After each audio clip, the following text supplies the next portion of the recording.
The Carl Zeiss C Sonnar T f1.5 50mm ZM lens is one mouthful of a lens name, but basically it is a great 50mm option for Leica M mount shooters.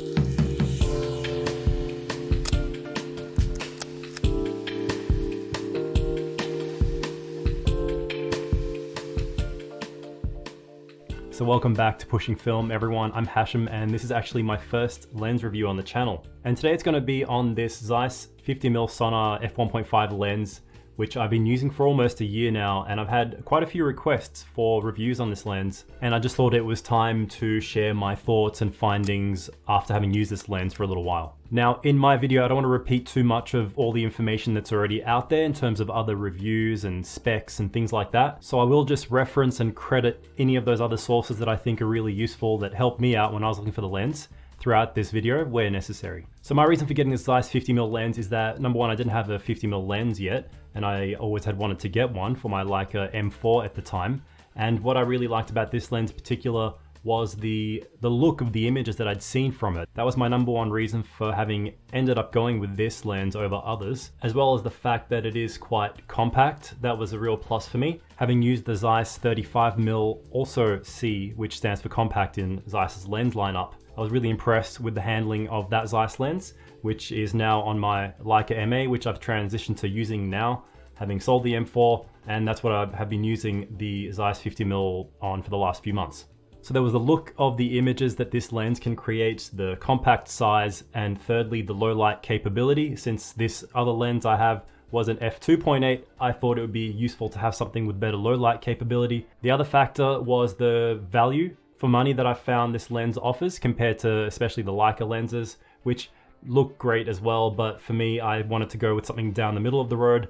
So I bought my copy of the lens used almost a year ago, and it's a great design. It's really well built. The quality is quite nice. The feel of the focus ring and the aperture clicks, all that stuff is really nice. One complaint people often have, including myself on the 35mm at least, was this little focusing bump that you have on Zeiss lens instead of having a proper tab. But for myself with a 50mm lens, I don't really find I use or would use a tab for things like zone focusing, because with a 50mm, you probably want to actually use the rangefinder to be a little bit more accurate with your focus, and you tend to shoot a little bit slower. And there are solutions that you can do to add one on, similar to what I ended up doing with my 35mm Zeiss lens, but I wouldn't see myself having a tab permanently attached to this anyway.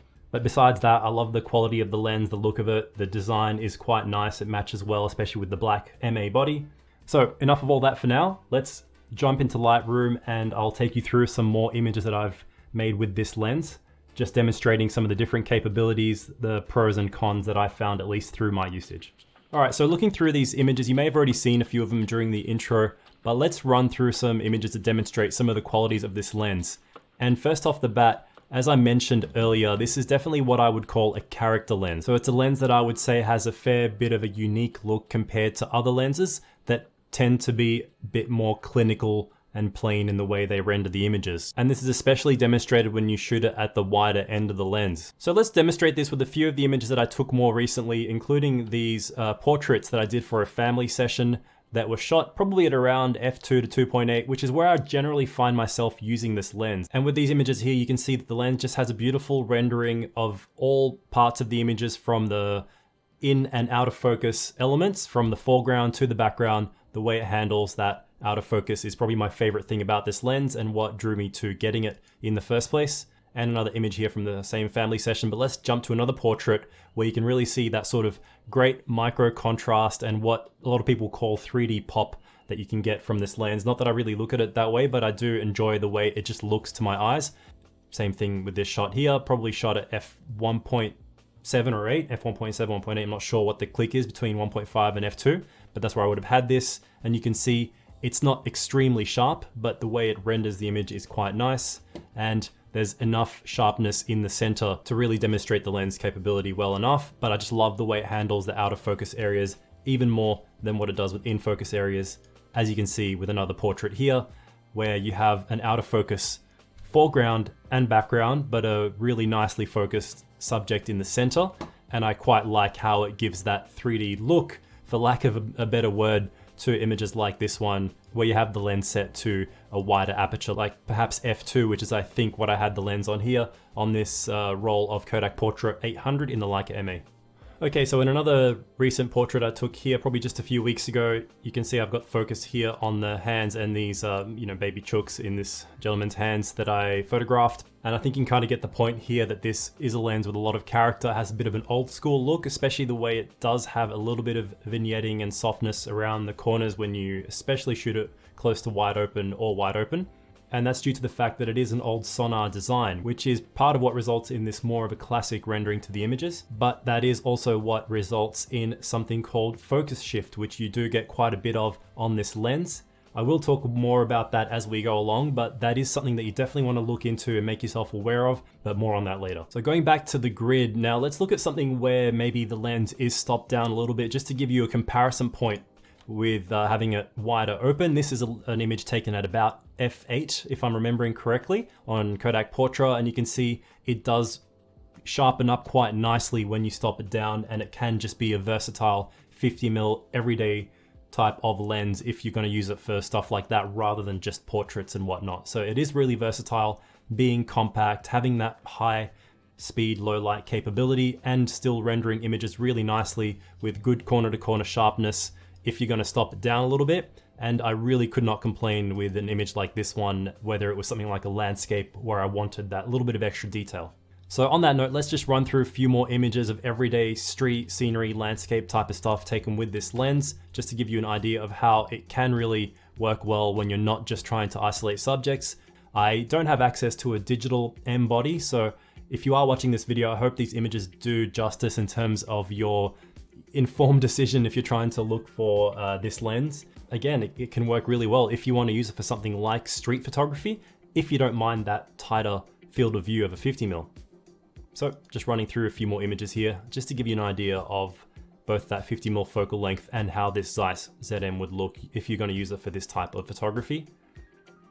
A little bit more in terms of street photography here with these two images, Kodak Vision again.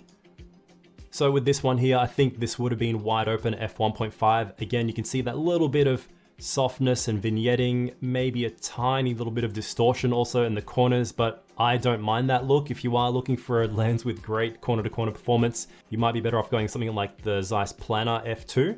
But if you want more of a character lens with great out of focus highlights and transition to in and out of focus parts of the image, the Sonnar type lenses, in my opinion, one of the best options to go for.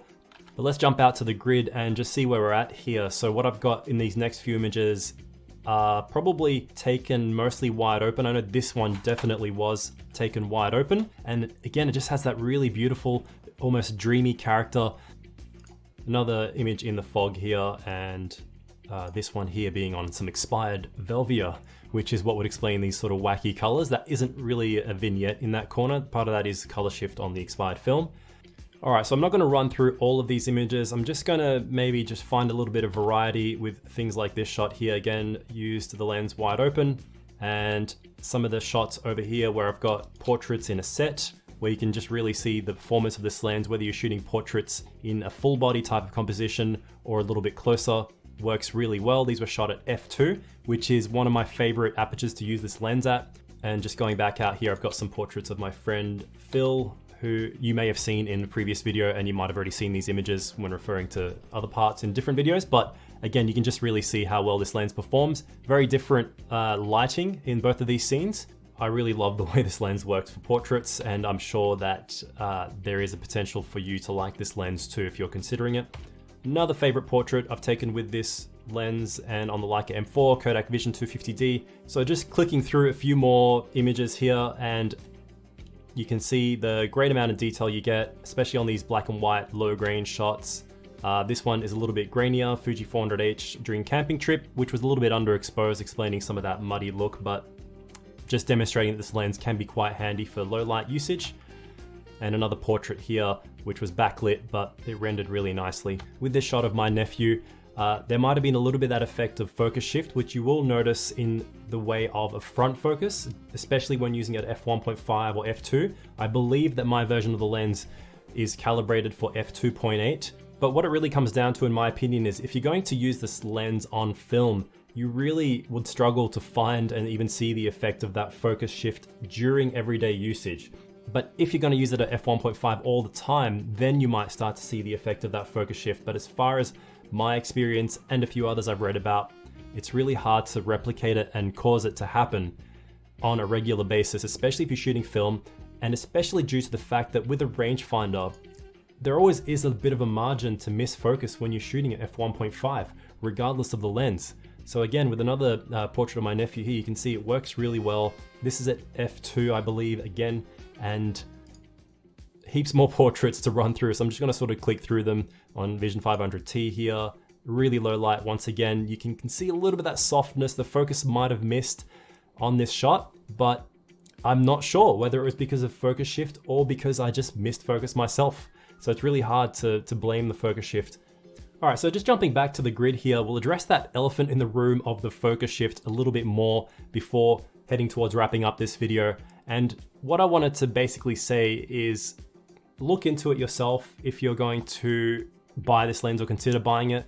My summary is that it's not really a big deal. It's not something I even really think about too much unless I'm shooting at f1.5. And like I said, you can just compensate a tiny bit by leaning forward if you want to.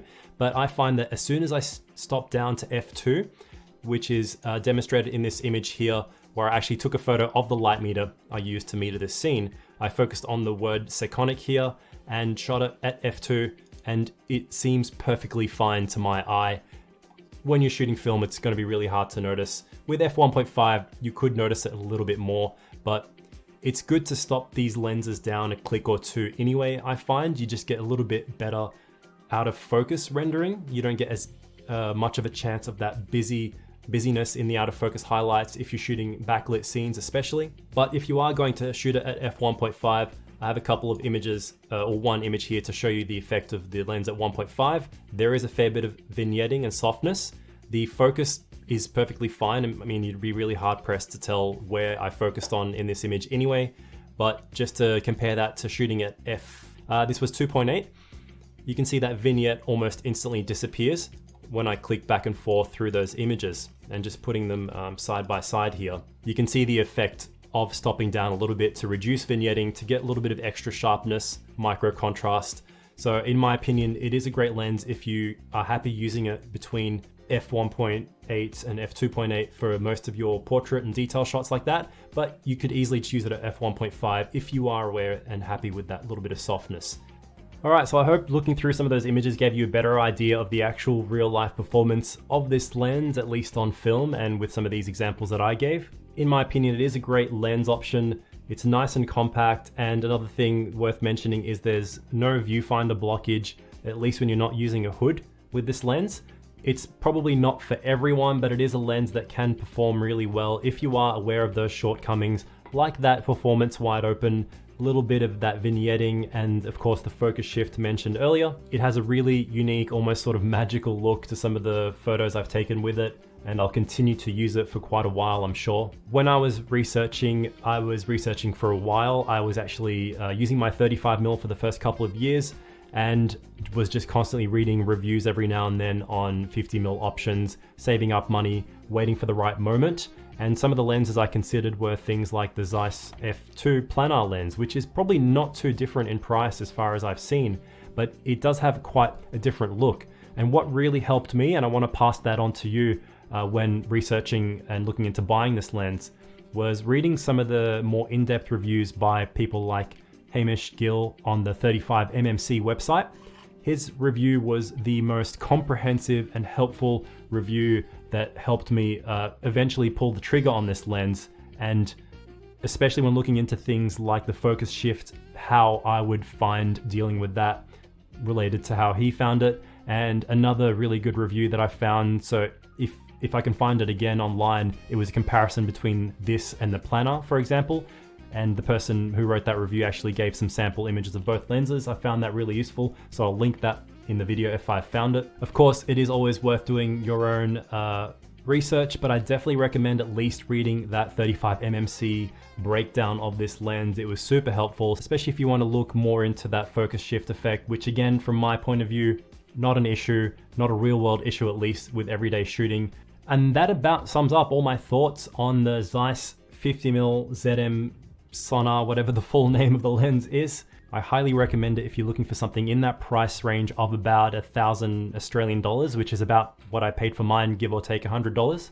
If you do have a higher budget, go for it. Consider some of the other options like the Leica lenses. If your budget's lower, the Voigtlanders like the f1.2 and 1.5 Nocton both look like really great lenses. There's quite a few iterations of them. I came really close to getting one of the Voigtlanders. There was no major drawback to getting one of them. I was just leaning slightly more towards the Zeiss. So definitely look into those if your budget is a little bit more limited. And then you've also got the Canon LTM lenses, which I've tried one of before. Wasn't too impressed with the copy that I had and the rendering of that one. It also had a little bit of haze, but those are a really good budget option if you're looking for an alternative. All right guys, so that's it. Thanks for watching another Pushing Film review video. Thanks for supporting the channel, and I'll see you on the next video.